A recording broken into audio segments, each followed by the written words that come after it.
TZS entertainment में आपका स्वागत है। बॉलीवुड में आज एक ऐसी चर्चा ने जोर पकड़ लिया है जिसने स्टारडम और फीस के सारे पुराने फॉर्मूले हिलाकर रख दिए हैं। कहा जा रहा है कि श्रद्धा कपूर अब फिल्मों के लिए आलिया भट्ट से ज्यादा फीस चार्ज कर रही हैं। ये दावा इसलिए चौंकाने वाला है क्योंकि Alia Bhatt national award winner है।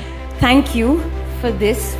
बड़ी बड़ी हिट फिल्मों की लिस्ट उनके नाम है और इंटरनेशनल लेवल पर भी उन्होंने भारत का नाम रोशन किया है। लेकिन इसके बावजूद फ्रेंड सर्कल्स में ये चर्चा है कि श्रद्धा की ग्राउंड लेवल पॉपुलैरिटी, जबरदस्त फैन फॉलोइंग और मास ऑडियंस से उनका स्ट्रॉन्ग कनेक्शन उनकी फीस को एक अलग लेवल पर ले जा रहा है। श्रद्धा भले ही साल में कम फिल्में करती हो, लेकिन जब करती है तो पूरी मार्केट वैल्यू के साथ करती है और यही से आलिया बनाम श्रद्धा की ये दिलचस्प बहस और गहरी हो जाती है। दूसरी तरफ आलिया भट्ट का करियर एक अलग स्ट्रैटेजी पर चलता दिखाई देता है, जहां वो कंटेंट ड्रिवन और बड़े बजट की फिल्मों को प्राथमिकता देती हैं। इंडस्ट्री के अंदर की माने तो ये मुकाबला पैसे का नहीं बल्कि सोच का है। आलिया लंबी रेस के लिए अपनी फिल्मोग्राफी को मजबूत कर रही है, जबकि श्रद्धा चुनिंदा प्रोजेक्ट्स के जरिए अपनी डिमांड को हाई बनाए हुए है। इसी बीच सोशल मीडिया पर एक और बहस ने तूल पकड़ लिया है और वो बहस जुड़ी है स्टार किड अनन्या पांडे से। लगातार ये कहा जाने लगा कि अनन्या को काम नहीं मिल रहा या फिर उनका करियर स्लो हो गया, लेकिन इन सभी बातों पर उस वक्त ब्रेक लगा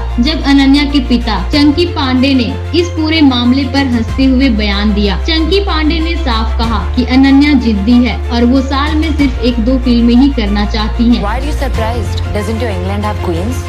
उनका कहना था कि ऑफर्स की कोई कमी नहीं है, बल्कि अनन्या अब सोच समझकर और क्वालिटी के साथ काम करना चाहती है। इस बयान के बाद कुछ लोगों को राहत मिली तो कुछ के मन में और सवाल खड़े हो गए। क्या अनन्या वाकई खुद को नए तरीके से पेश करना चाहती है या फिर ये स्टार किड्स पर बढ़ते दबाव का असर है? आज के दौर में जहां दर्शक हर परफॉर्मेंस को पैमाने पर तोल रहे हैं, वहां सिलेक्टिव होना एक सेफ प्लान है या एक रिस्क? ये बहस अभी खत्म नहीं हुई है। अगर इन तीनों नामों को एक साथ देखें, श्रद्धा कपूर, आलिया भट्ट और अनन्या पांडे, तो साफ महसूस होता है कि बॉलीवुड अब बदल रहा है। यहाँ सिर्फ नाम नहीं बल्कि पॉपुलैरिटी, स्ट्रेटेजी और ऑडियंस का भरोसा ही स्टारडम तय कर रहा है। श्रद्धा की बढ़ती फीस, आलिया की मजबूत पोजीशन और अनन्या का सिलेक्टिव अप्रोच, हर कहानी के पीछे एक अलग गेम चल रहा है जिसका असली नतीजा आने वाले वक्त में सामने आएगा। आपको ये वीडियो पसंद आया हो तो लाइक, शेयर और सब्सक्राइब करना ना भूले और ऐसी एक्सक्लूसिव बॉलीवुड स्टोरीज के लिए बने रहिए TZS एंटरटेनमेंट के साथ।